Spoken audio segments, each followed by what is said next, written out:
Salam dan bahagia.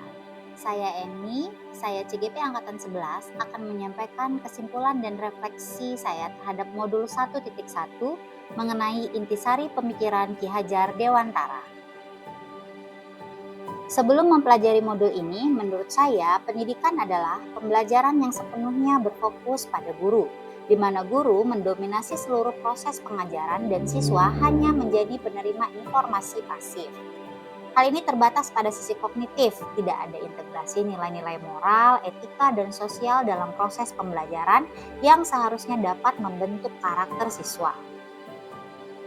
Terdapat beberapa konsep dasar pemikiran Ki Hajar Dewantara yang dapat saya simpulkan berdasarkan modul 1.1. Yang pertama adalah pendidikan yang menuntut. Anak-anak merupakan makhluk manusia dan benda hidup, sehingga mereka hidup dan tumbuh menurut kodratnya sendiri. Dalam hal ini pendidik hanya dapat menuntun tumbuh atau hidupnya kekuatan-kekuatan itu, agar dapat memperbaiki lakunya hidup dan tumbuhnya itu.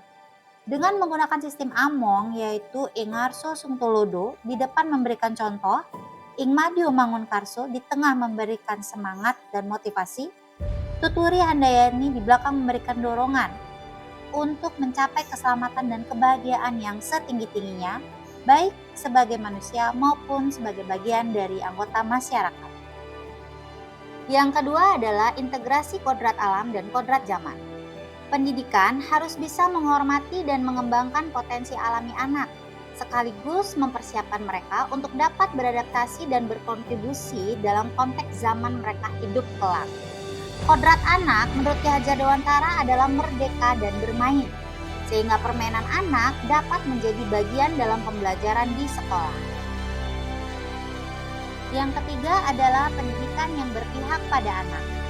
Murid hanya butuh diberi ruang menjadi sebaik-baiknya manusia, yang artinya pendidikan bertujuan memanusiakan manusia, sehingga pendidikan dan pengajaran sebaiknya berpusat atau mengutamakan atau menghamba pada murid.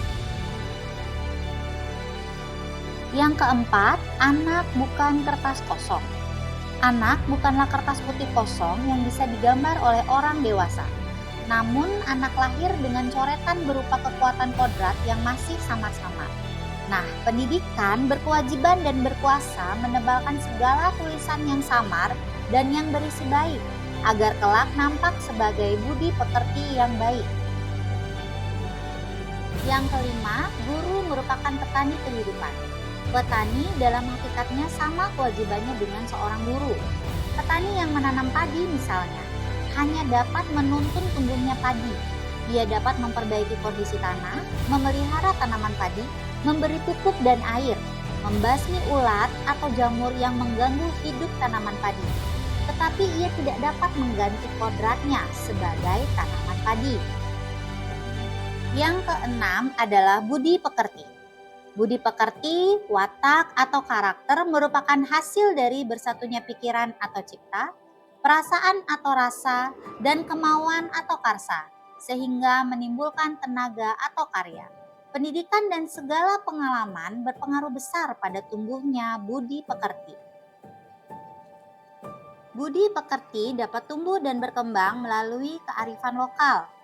Menurut Ki Hajar Dewantara, pendidikan adalah tempat bersemayamnya benih-benih kebudayaan. Salah satu kearifan lokal Bali yang telah diterapkan di sekolah yaitu filosofi Trihita Karana. Trihita Karana merupakan 3 penyebab keselarasan dan keharmonisan dalam hidup yang mencakup hubungan harmonis antara manusia dengan Sang Pencipta, antara manusia dengan sesamanya, dan antara manusia dengan lingkungannya yang direfleksikan melalui kegiatan spiritual, kolaborasi seni, dan bergotong royong. Setelah mempelajari dasar pemikiran dan filosofi pendidikan menurut Ki Hajar Dewantara, saya selalu berupaya menerapkan pembelajaran yang demokratis. Saya lebih banyak memposisikan diri sebagai fasilitator dan motivator bagi murid. Dalam pembelajaran, saya sudah lebih memfokuskan penguatan dan pengembangan pada aspek sikap dan mental melalui kegiatan kerjasama kelompok, presentasi, dan diskusi kelas.